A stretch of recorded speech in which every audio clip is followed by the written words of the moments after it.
자, 여러분 우리 지난주에 배웠던 책 기억나요? 네. 맞아. 에스라였어요. 에스라.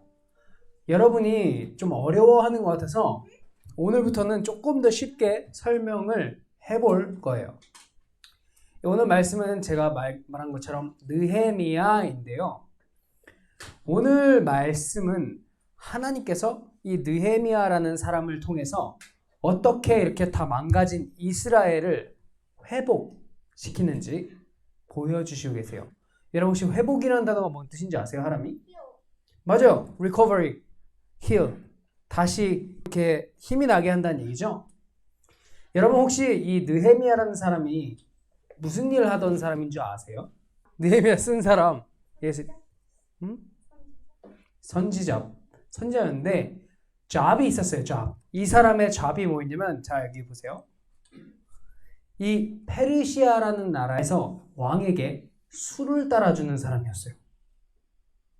저 보이세요 그림? 지금 술을 들고 있죠? 왕 앞에서.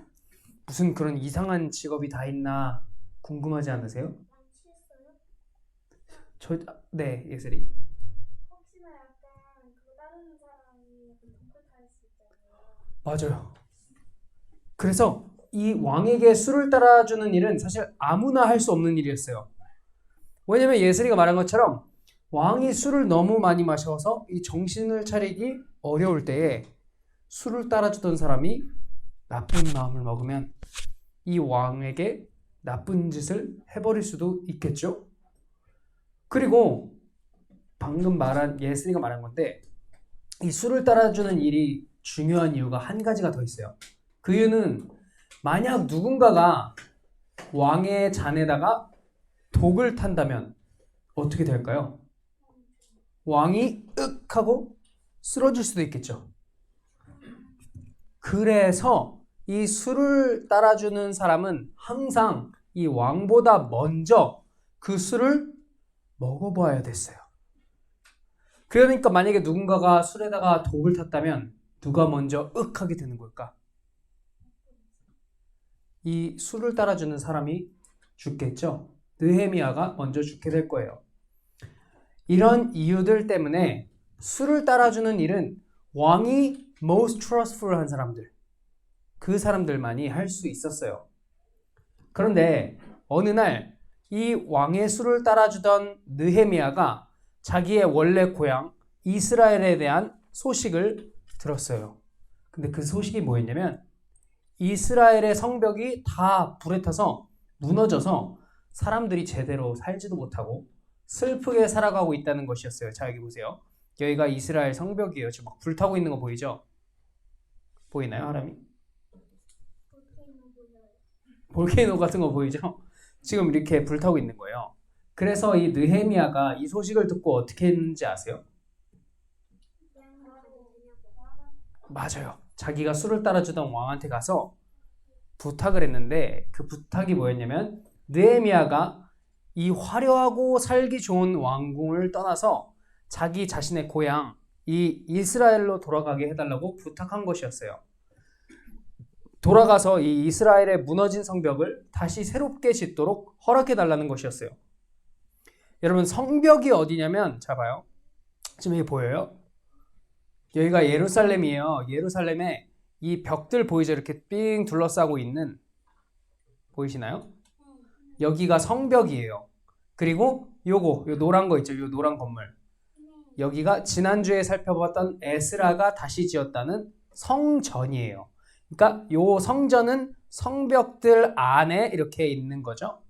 느헤미야가 고치러 간 건 요 성벽이었어요. 성벽. 자, 느헤미야의 부탁을 받은 왕은 느헤미야를 어떻게 해줬을까? 가게 해줬는데 그냥 가게 해준 게 아니에요. 군사들과 말 그리고 성벽을 다시 지을 수 있는 뭐 벽돌, 나무들 이런 재료들까지 챙겨주면서 느헤미야를 보내주었어요. 이 느헤미야는 왕이 보내준 이 군사들 덕분에 너무나 안전하게 자신의 고향 이스라엘로 돌아왔어요.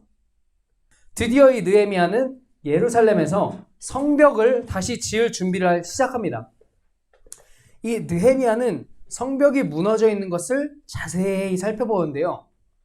그리고는 사람들을 이렇게 모으고 우리 모두 힘을 모아서 열심히 이 성벽을 지어봅시다 라고 이렇게 리더십으로 힘을 모읍니다. 멋있죠? 그런데 그때 하나님의 일을 방해하는 사람들이 나타났어요. 이 사람들이 누구였냐면 산발랏이라는 사람이랑 도비아라는 사람이었는데 이 사람들은 한마디로 하나님을 미워하는 사람들이었어요. 그러니까 결국 하나님을 미워하는 사람들이었는데 이 사람들이 뭐라고 이스라엘 사람들을 놀렸냐면 니들이 지금 짓고 있는 이 성벽에는 여우가 올라가도 다 무너져 내릴 것이다 라고 이렇게 조롱을 했어요. 왜냐면 이 벽돌을 쌓았는데 여우가 올라가도 무너진다고 했으니까 엄청 놀린 거죠. 자, 그런데 이 놀림을 받았던 느헤미야와 사람들은 어떻게 반응했을까? 맞아요. 그냥 그래 니네는 그렇게 말해라 그러면서 열심히 성벽을 지었어요. 그런데 이렇게 말로 놀려도 느헤미야가 계속 열심히 포기하지 않고 성전을 지어 나가자 이 나쁜 사람들은 이제는 무기를 들고 방해를 하기 시작합니다.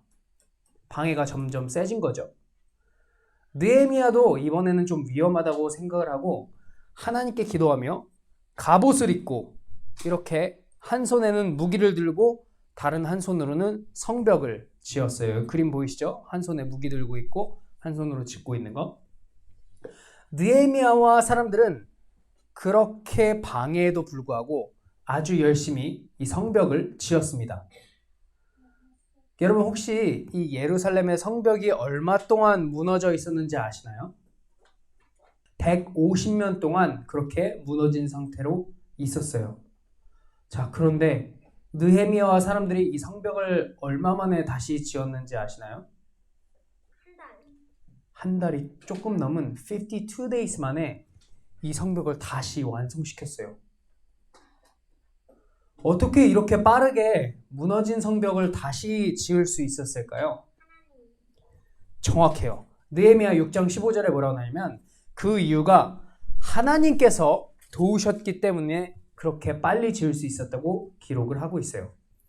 그런데 또 재미있는 것이 기록되어 있는데 아까 방해를 했던 사람들 기억나시죠? 산발락과 도비아라는 사람들.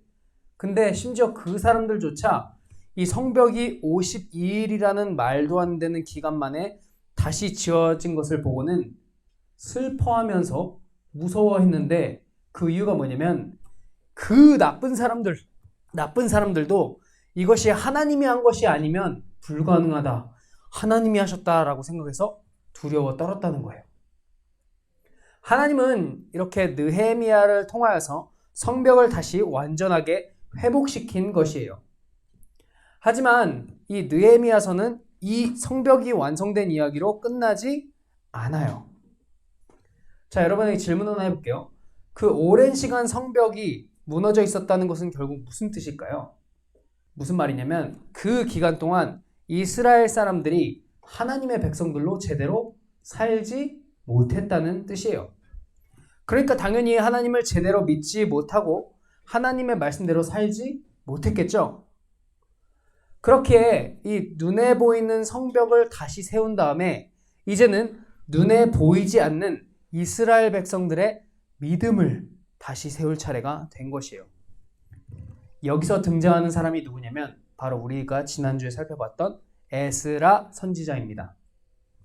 에스라는 이스라엘 사람들을 다 모은 다음에 이 하나님의 말씀을 읽어줍니다. 네. 아니요, 같이 있었어요. 같이 선지자로 활동했던 선지자들이에요. 에스라와 느헤미야는. 자, 그래서 사람들을 모으고 하나님의 말씀을 이 에스라가 읽어주는데 그러자 그곳에 모여있는 이스라엘 백성들은 그 에스라를 통해 전해지는 하나님의 말씀을 듣고서 막 울면서 기쁨과 슬픔으로 이렇게 뒤덮였어요. 이 하나님의 말씀을 들었을 때 이 사람들은 도대체 무슨 생각을 하면서 이렇게 슬픔과 기쁨에 뒤섞여서 울었을까요? 맞아요.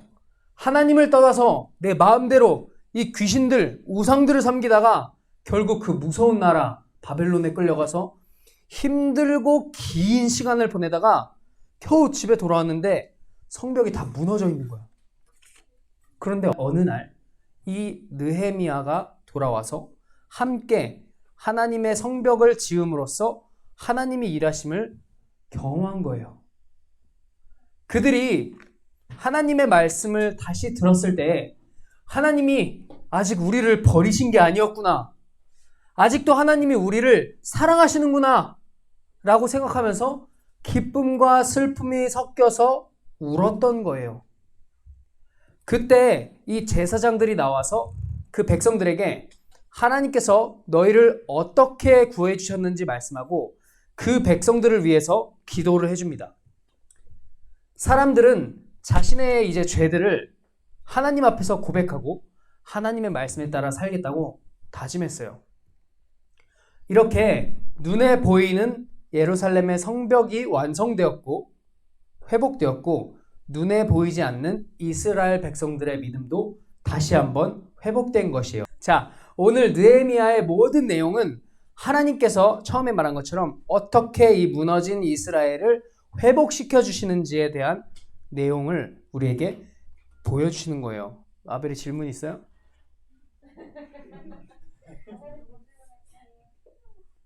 자, 하나님께서 어떻게 하나님의 사람들을 회복시키셨나요? 지금 누구를 통해서 한 거죠? 맞아요. 오늘 말씀의 주인공이니까 느헤미야만 할게요. 느헤미야를 통해서였어요. 느헤미야는 아까 얘기한 것처럼 이 당시 가장 강한 나라 이 페르시아를 버리고 예루살렘으로 오음으로 이 성벽을 다시 세웠죠. 아마 이 느헤미야가 살고 있던 그 페르시아의 궁전은 이 예루살렘이랑은 비교도 안 될 정도로 화려하고 아름답고 살기 좋은 것이었을 거예요. 그런데 어떤 마음으로 그 느헤미야는 그 모든 것을 버려두고 예루살렘에 돌아와서 성벽을 짓게 만들었을까요? 무엇이? 잘 봐요. 느헤미야의 모습 누군가랑 비슷하지 않나요? 예수님께서는 하나님이시지만 자신을 낮추시고 하늘나라의 모든 좋은 것을 두시고 이 땅에 오셔서 끝까지 하나님의 말씀을 따르며 십자가에 달리셨습니다.